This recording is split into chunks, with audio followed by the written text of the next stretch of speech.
歡迎大家收睇快砌高達。今次咧，我哋繼續咧將呢隻沙鼓咧嗰啲燈咧繼續加落去喎。呢隻咧就係 HG 嘅，咁所以1:144咧比較細少少嘅。上次我哋就做咗一個機槍嘅燈啦，咁點樣去駁落個身體度呢？由於在之前嗰集呢，我哋都喺個頭度咧加咗啲燈嘅，咁所以呢，我哋要嘗試一下，諗下點樣去擺啦。因為 HG 呢，佢嗰個模型啊真係比較細啊，所以呢，走電線嘅位置呢都比較困難嘅。咁我哋點樣可以將佢砌呢？我哋唯有呢，就係試組啦。試組嘅時候呢，就可以估計一下啲燈可以點樣走啦。支槍嘅燈呢，我哋可以經由胸甲嘅右手邊呢一個位置咧穿過去啦。咁我哋呢，就可以嘗試砌翻上去個中間嘅位置嗰度啦。如果砌得到嘅時候呢，而電線唔夾住呢，我哋就可以暫定用嗰個方法嘅。其實呢，我哋可以梳理呢啲線呢，有兩個方法。一呢，我哋就係全部線呢落晒去腳底。一啲嘅焊接都唔好做嘅。另一個方法呢，就喺身體集中咗，然之後呢焊接正極負極喺一齊啦。咁啊仲有我哋當我哋擠呢啲嘅電線嘅時候呢，我落咗胸甲呢，可能要將嗰個膠呢就切一個位置呢，可以收埋啲電線嘅。因為如果你就咁夾住條電線呢，一來呢易壞，二來呢你冇咗嗰個流動性啊，咁你身體一喐嘅時候呢，有可能呢就扯爛條電線噶。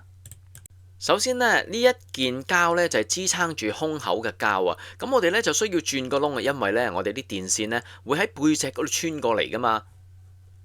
跟住呢，我哋就將背脊嗰啲電線呢從呢兩個窿穿過去啦。我呢就分開正極同負極嘅，左手邊呢就係正極，右手邊呢就係負極嘅。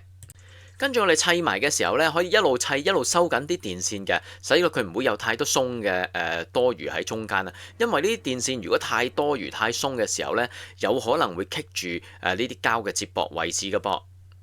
梳理到咁上下嘅時候呢，我哋可以慢慢收緊，然之後呢就慢慢試下將嚿膠呢連接埋佢啦。如果接到冇問題嘅時候呢，我哋就可以做下一個步驟噶啦。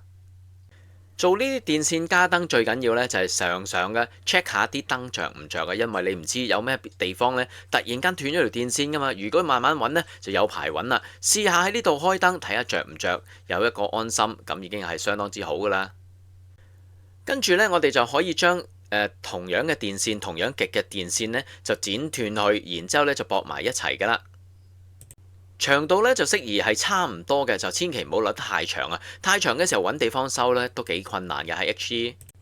大家都知道啦，通電咧係靠金屬嘅，咁所以咧我哋要剪走呢啲膠條啦。咁啊所有電線咧我哋都要剪斷嘅。長度嚟講咧，我覺得咧唔需要太長嘅。我呢個情況咧就比較長得滯啦。如果問我熟練啲咧，我覺得咧短啲會係比較容易啲嘅。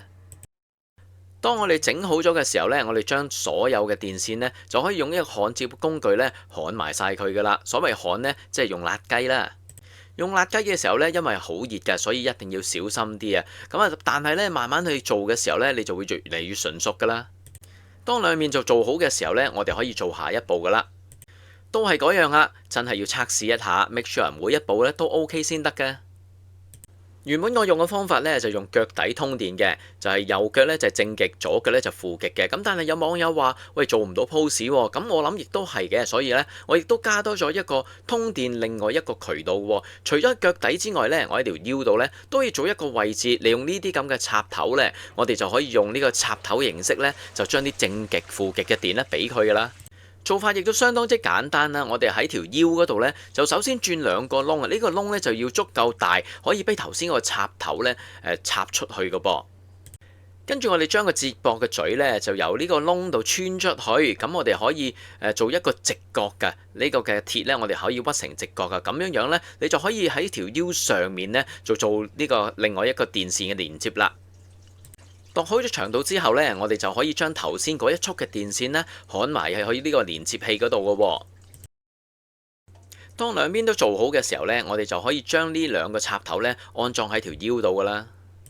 安裝方法咧都幾簡單嘅。首先你將個插頭咧通過頭先我哋轉嘅窿咧穿出去先，然之後咧我哋就插住另一條嘅電線啦。因為嗰條電線咧就應該係攞取電源噶啦嘛。咁我亦都希望佢定咗個位置同埋唔會縮咗入去啊。所以我哋都會插住佢先嘅，使到佢咧就唔會咁容易走位嘅。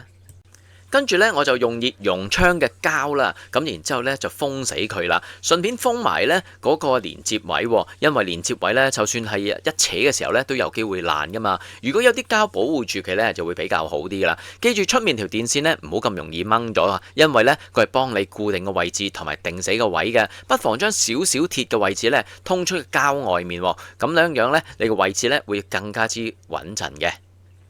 另外尖嘴嘅插頭呢，如果你覺得長得滯呢，你可以 cut 短啲嘅，使到佢吸落去嘅時候呢，就會揼揼冚，咁就 fit 晒啦。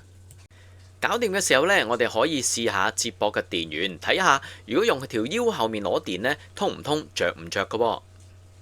如果着嘅時候呢，即係話我而家呢就有幾個方法可以攞電啦。我用電餅又得，用地下腳板又得，用背脊插電都得嘅噃。做完喺腰嗰度攞電嘅方法之外呢，我仲焊接咗兩條電線。呢兩條電線呢係會穿過下梯嘅身體呢，去到腳板度，喺腳板度攞電嘅噃。咁即係話幾個方法攞電都得啦。當我哋砌埋呢個膠嘅時候呢，你見到啦，我因為條電線係預長咗啊，咁所以呢，要收埋都幾係嘢㗎，幾難嘅。咁但係如果你預得太短呢，又好容易斷咗又冇得救㗎咯。咁所以呢，都係一個兩難嘅。太長嘅電線呢，我會捆成一個圈啦，然之後呢就收埋喺條腰度啦。咁啊呢一個程序呢，真係比較複雜嘅，咁所以呢，你都要俾啲耐性先得㗎噃。逐件件砌上去嘅時候呢，都要小心唔會夾斷啲電線㗎。咁所以呢，都可以用個鉗呢將啲電線收埋喺腰嘅空位嗰度嘅。好啦，今集呢就同大家分享咗點樣喺條腰度呢攞電，令到個跟趴呢可以着燈啦。下一集呢，我哋會延伸到腳底去繼續攞電，使到我呢一個跟趴呢可以用唔同嘅方法攞到電源嘅。敬請留意呢。